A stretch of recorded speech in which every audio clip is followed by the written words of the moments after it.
Andrew Tate is a curious animal, and he's managed to hit the social media stratosphere partly by using hashtags that cannot possibly be copyrighted and are only going to command attention, like the real world. You put the real world at the beginning of your YouTube video or your TikTok video, and it's a clickbait that cannot be questioned.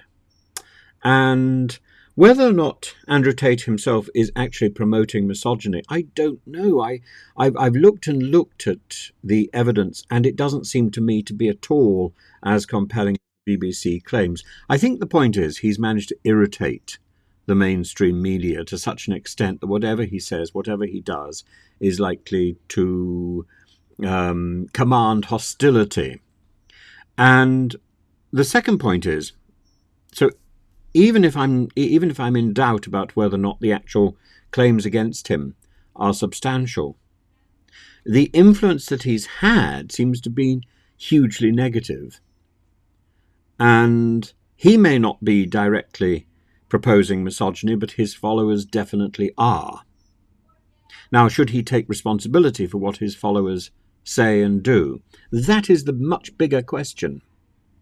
And that is a question that dogs anybody who has hit the spotlight. Are you responsible for what your followers say and do? Now, is there a question about the R word?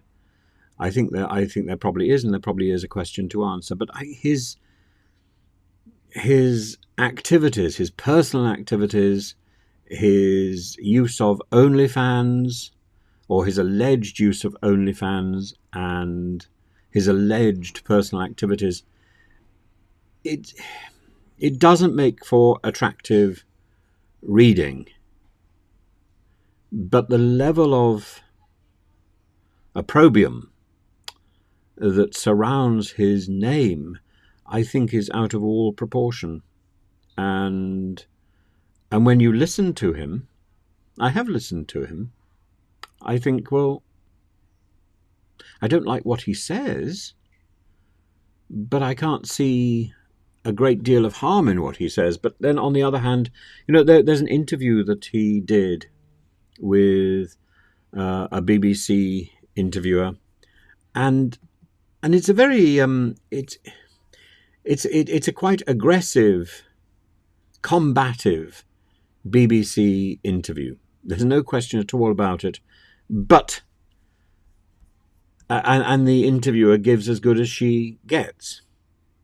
But does she get anything out of that interview?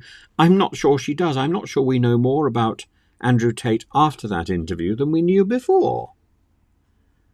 And somebody who is an enigma is somebody on whom you can project whatever you want. His brother's expressions are shocking. Utterly shocking, but it doesn't seem to be his brother who's attracted all the attention. And you just think, who is this person? And has he really been trafficking? There are traffickers in this world, there are smugglers in this world, and there are bullies.